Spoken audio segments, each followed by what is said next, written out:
যুগের সর্বশ্রেষ্ঠ মহামানব, যার জন্য আদর্শ অনুসরণের মাধ্যমে আমাদের ইহকালীন কল্যাণ পরকালীন মুক্তি লাভ করা সম্ভব। মানবতার মুক্তির দূত নবী মুহাম্মদ রাসূলুল্লাহ সাল্লাল্লাহু আলাইহি ওয়াসাল্লামের উপর। দুনিয়াতে দুই ধরনের মানুষ বসবাস করে, বিশ্বাসী এবং অবিশ্বাসী। অবিশ্বাসী যারা, তারা সরাসরি কাফের। বিশ্বাসীদের মধ্যেও কিছু মানুষ আছে যারা সংশয়ে ভোগে, কিছুটা অবিশ্বাসও কাজ করে আবার বিশ্বাসও করে।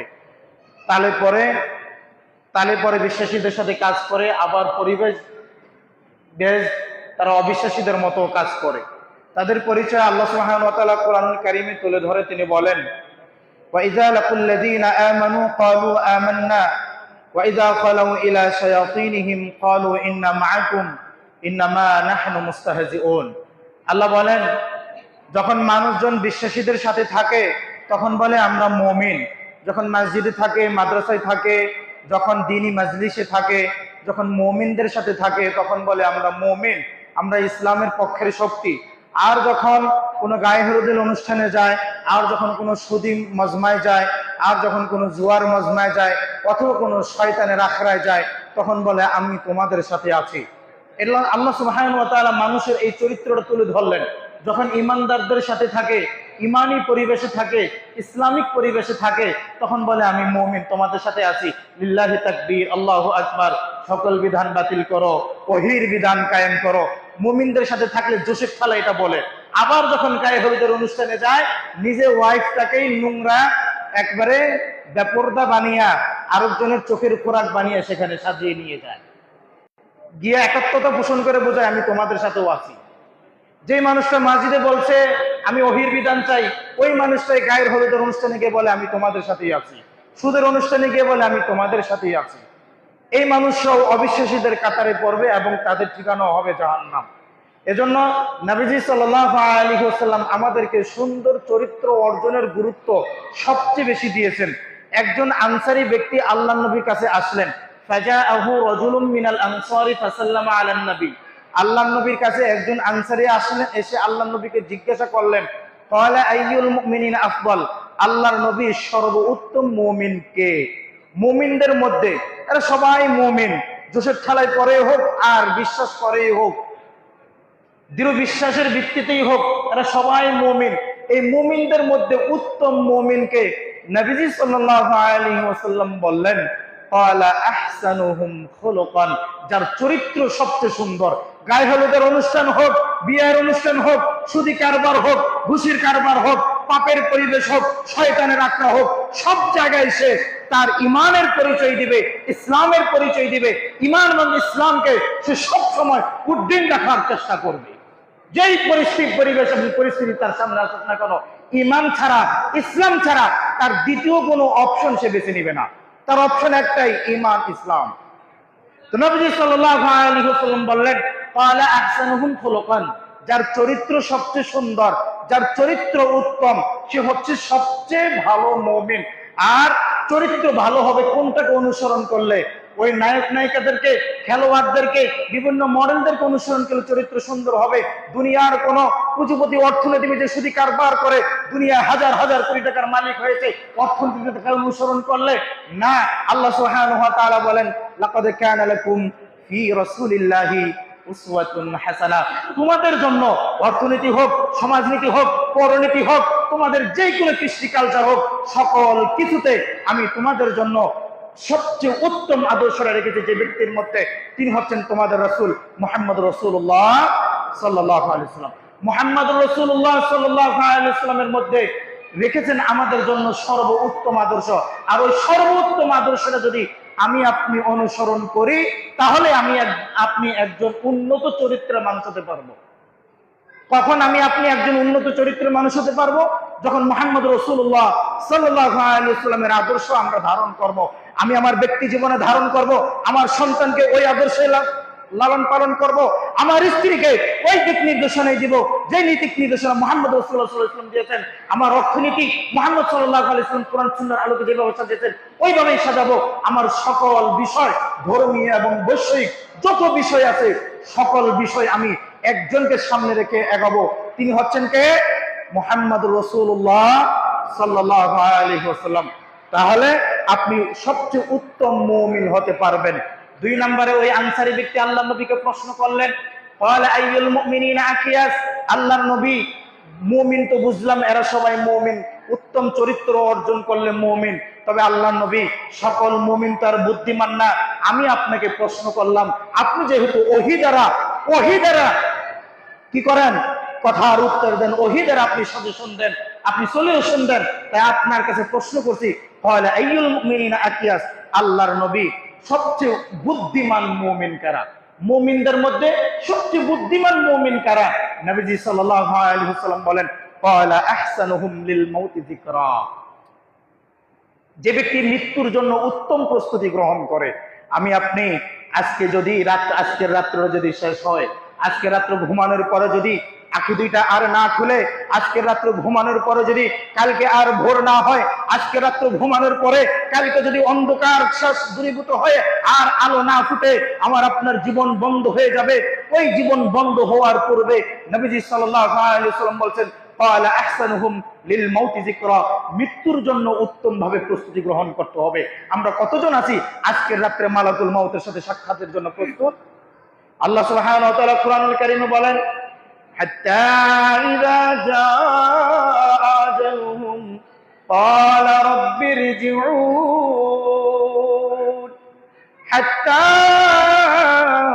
ইযা জাআ আজালুহুম ক্বালা রাব্বিরজিউন, যখন তাদের একমাত্র মৃত্যু তাদের সামনে উপস্থিত হবে তখন তারা বলবে, আল্লাহ আমাকে আবার ফিরে যাওয়ার সুযোগ দিন।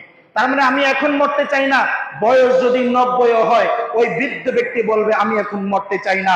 বয়স যদি 100 হয় ওই বৃদ্ধ বলবে আমি এখন মরতে চাই না। বয়স যদি 150 হয় ওই বৃদ্ধ বলবে আমি এখন মরতে চাই না। বয়স যদি 400 বছর হয় ওই বৃদ্ধ বলবে আমি এখন মরতে চাই না। বয়স যদি 1000 বছর হয় বলবে আমি এখন মরতে চাই না। আল্লাহ সুবহানাহু ওয়া তাআলা সবার বক্তব্য কোরআনে তুলে ধরে বলছেন, হাত্তা ইযা জাআ আজালুহুম আহাদাহুমুল মাউতু ক্বালা রাব্বিরজিউন, যখন তাদের একমাত্র মৃত্যু তাদের সামনে আসবে তখন বলবে, আল্লাহ আমি এখন মরতে চাই না, আমাকে আরেকটু সুযোগ দিন। হাত্তা ইযা জাআ আজালুহুম লা ইস্তাখিরুনা সাআতান ওয়া লা ইস্তাকদিমুন। আল্লাহ সুবহানাহু ওয়া তাআলা কুরআনুল কারীমে আমাদেরকে জানিয়ে দিলেন, যখন তাদের মৃত্যুর সময় চলে আসবে তখন তাদের সময়টা সামনে আনা হবে না, তখন তাদের সময়টা পিছনে আনা হবে না। যেটা ফিক্স করা হয়েছে মৃত্যুর জন্য, তার মৃত্যুর জন্য যেই সময়টা নির্ধারণ করা হয়েছে, যেই দিন নির্ধারণ করা হয়েছে, যেই সময় নির্ধারণ করা হয়েছে, যেই মিনিট নির্ধারণ করা হয়েছে, যেই সেকেন্ড নির্ধারণ করা হয়েছে, ওই সময় ওই মিনিটে ওই সেকেন্ডেই তার মৃত্যু হবে। সে যতই আহাজারি করুক, যতই আর্তনাদ করুক, তার এই আর্তনাদ শোনা হবে না। কেন সে আল্লাহর কাছে সুযোগ চাইবে? কেন সে পৃথিবীতে আবার ফিরে আসার সুযোগ চাইবে? আল্লাহ সুবহানাহু ওয়া তাআলা কুরআনুল কারীমে তুলে ধরে তিনি বলেন, লাআল্লি আ'মালু সালিহা, আল্লাহ আমি জীবনে 70 বছর সুযোগ পেয়েছি, আমার জীবনের 50 বছর আমি কাটিয়ে দিয়েছি নামাজ পড়ি নাই। আল্লাহ আমি আমার জীবনে 80 বছর সুযোগ পেয়েছি, আমি আমার জীবনের 79 বছর বয়সটাই আমি কাটিয়ে দিয়েছি, আমি রোজা রাখি নাই, আমি তোমার কথা শুনি নাই। তুমি আমাকে প্রতিদিন বলেছো ফাফিরু ইলাল্লাহ, ফাফিরু ইলাল্লাহ, ফাফিরু ইলাল্লাহ, তোমরা আল্লাহর দিকে ফিরে আসো। আল্লাহ তুমি আমাকে ডেকেছো, কিন্তু আমি তোমার দিকে ফিরে আসি নাই। আমি আমার মতো করে চলেছি। আমার মন চেয়েছে সুদ খেয়েছি, আমার মন চেয়েছে ঘুষ খেয়েছি, আমার মন চেয়েছে মিথ্যা বলেছি, আমার মন চেয়েছে নাটক সিনেমা দেখেছি, আমার মন চেয়েছে খেলাধুলা নিয়ে ব্যস্ত থেকেছি, আমার মন চেয়েছে দুনিয়াবি কাজকর্ম নিয়ে ব্যস্ত থেকেছি, আমার মন যা চেয়েছে তাই করেছে। আল্লাহ আমি তোমার কথা শুনি নাই, কিন্তু এখন আমি বাস্তবতা উপলব্ধি করতে পারছি যে মৃত্যু ছাড়া আমার আর কোনো গতি নাই। এজন্য আমি বলছি আমাকে আরেকটু সুযোগ দিন। আমি এখন থেকে নামাজ পড়বো, আমি এখন থেকে রোজা রাখবো, আমি এখন থেকে যাকাত দিব, আমি এখন থেকে তোমার পথে চলবো, শয়তানের পথে চলবো না। আল্লাহ সুবহানাহু ওয়া তাআলা তাকে বলে দিলেন, তোমাকে তো আমি আগেই কোরআনে জানিয়ে দিয়েছিলাম, ইয়া বানি আদমা আল্লা তা'বুদুশ শাইতান, হে বনি আদম, হে বনি আদম, ইয়া বনি আদম আল্লাহ তা'বুদুশ শাইতান, হে বনি আদম তোমাকে আমি আগেই বলেছিলাম তুমি শয়তানের ইবাদত করো না, তুমি শয়তানের ইবাদত করো না, কিন্তু তুমি তোমার পুরো জীবনটাই শয়তানের ইবাদত করে কাটিয়ে দিয়েছো।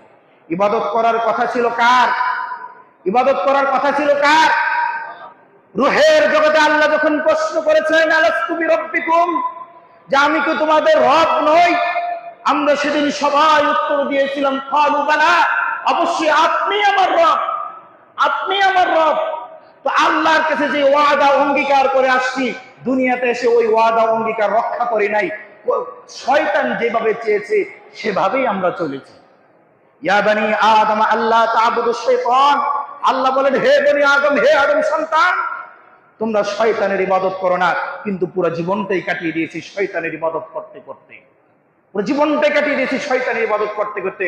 তো যখন মৃত্যুর ফেরেশতা চলে আসবে, তখন তার চোখ খুলে যাবে, তখন তার চক্ষু খুলে যাবে, তখন সে বলবে লাআল্লি আমালু সালিহা, আল্লাহ আমাকে একটু সুযোগ দিন, আমি এখন থেকে নামাজ পড়বো, আমি এখন থেকে তওবা করব, আমি এখন থেকে তোমার পথে চলবো।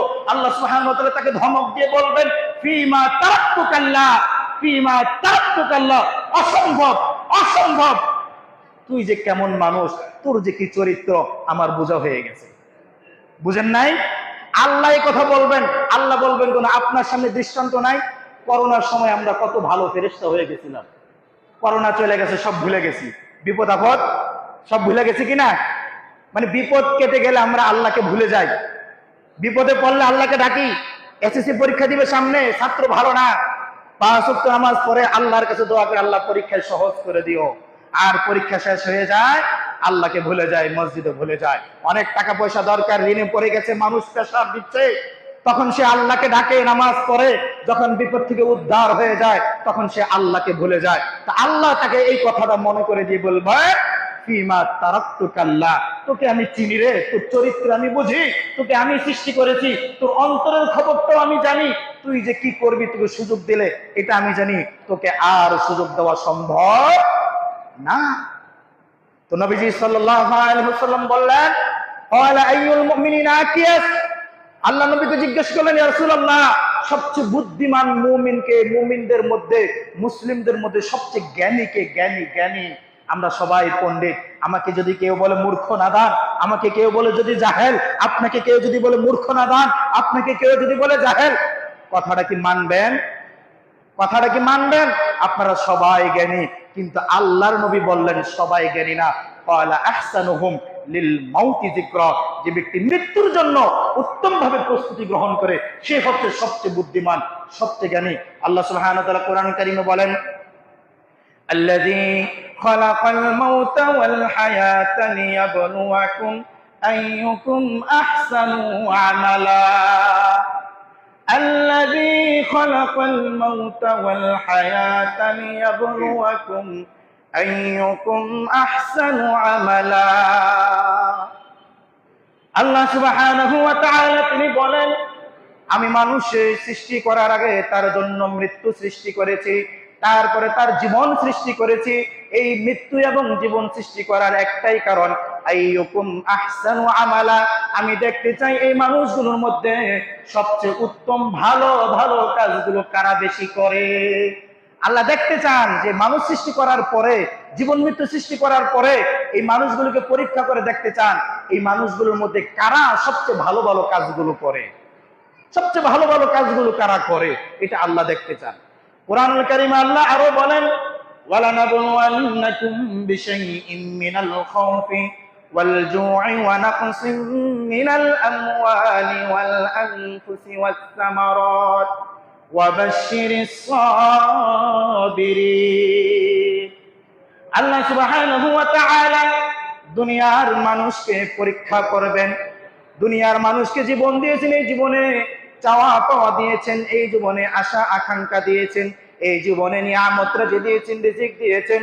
এই দুনিয়াতে মানুষ তার জীবনে যা কিছু পেয়েছে আল্লাহ সুবহানাহু ওয়া তাআলা বলেন ভালোটাও তার জন্য পরীক্ষা, মন্দটাও তার জন্য পরীক্ষা, সন্তানও তার জন্য পরীক্ষা, ফল ফসলও তার জন্য পরীক্ষা। আমি দুনিয়াতে যা কিছু তাকে দিয়েছি সব কিছু দিয়ে তাকে পরীক্ষা করব। দেখতে চাই কোন ব্যক্তি বলে ইন্না লিল্লাহি ওয়া ইন্না ইলাইহি রাজিউন। আমি আল্লাহ দেখতে চাই বিপদ আপদ আসার পরে, মুসিবতে পড়ার পরে, ফিতনায় পতিত হওয়ার পরে কোন ব্যক্তি বলে দুনিয়ার নিয়ামত হারিয়ে যাওয়ার পরে, দুনিয়ার নিয়ামত রিজিক ধ্বংস হয়ে যাওয়ার পরে কোন ব্যক্তি বলে ইন্না লিল্লাহি ওয়া ইন্না ইলাইহি রাজিউন, আমরা কেবলমাত্র আল্লাহরই এবং আল্লাহর কাছেই আমরা ফিরে যাব।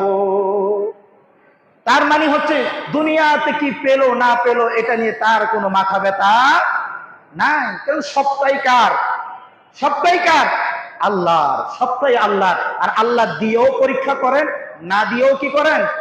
পরীক্ষা করেন। আল্লাহ বলেন فَأَمَّا الْإِنسَانُ إِذَا مَا ابْتَلَاهُ رَبُّهُ فَأَكْرَمَهُ وَنَعَّمَهُ فَيَقُولُ رَبِّي أَكْرَمَنِ وَأَمَّا إِذَا مَا ابْتَلَاهُ فَقَدَرَ عَلَيْهِ رِزْقَهُ فَيَقُولُ رَبِّي أَهَانَنِ। আল্লাহ সুবহানাহু ওয়া তাআলা দুনিয়াতে কারো চামড়া সুন্দর করে দিয়েছেন, সাদা করে দিয়েছেন, কারো চেহারা সুন্দর করে দিয়েছেন, কারো সুন্দর সুঠাম দেহ দিয়েছেন, কারো লম্বা বানিয়েছেন, কাউকে খাটো বানিয়েছেন, কারো কোটি কোটি টাকা দিয়েছেন, কাউকে অসম্ভব লেভেলের দুনিয়াতে ধন সম্পদের মালিক করেছেন। আল্লাহ সুবহানাহু ওয়া তাআলা এই যে রাজ নিয়ামতটাকে দিলেন, এটা দিয়ে তাকে পরীক্ষা করেন। আর যখন তাকে সব কিছু দেওয়া হয় সে বলে ফায়াকুনু রব্বি আকরামান, আমার রব আমাকে সম্মানিত করেছেন। যখন মানুষ সবকিছু পায় তখন বলে রব আমাকে দিয়েছেন। আবার আল্লাহ বলেন ওয়া আম্মা ইযা মাবতালাহু রাব্বুহু ফাকাদারা আলাইহি রিজকাহু ফায়াকুলু রাব্বি আহানান।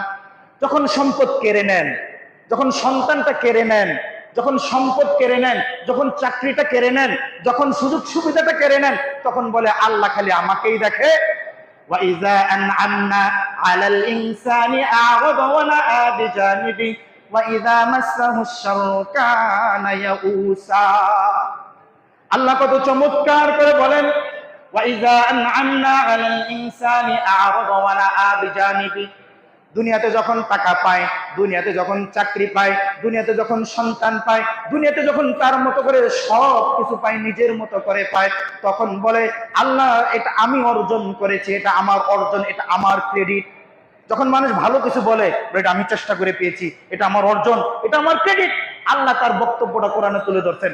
তারপরে আল্লাহ বলেন ওয়া ইযা মাসসাহুশ শাররু কানা ইয়াউসা, যখন তার কোনো অকল্যাণ তার কাছে আসে, যখন তার সন্তানটা কেড়ে নেয়, যখন তার চাকরিটা কেড়ে নেয়, যখন তার সুযোগ সুবিধাগুলো কেড়ে নেয়, যখন তার নিজের মতো করে কিছুই হয় না, অন্যের মতো করে হয়, তখন বলে আল্লাহ শুধু আমাকেই দেখে, আমার সাথে কেন বারবার এমনটা হয়।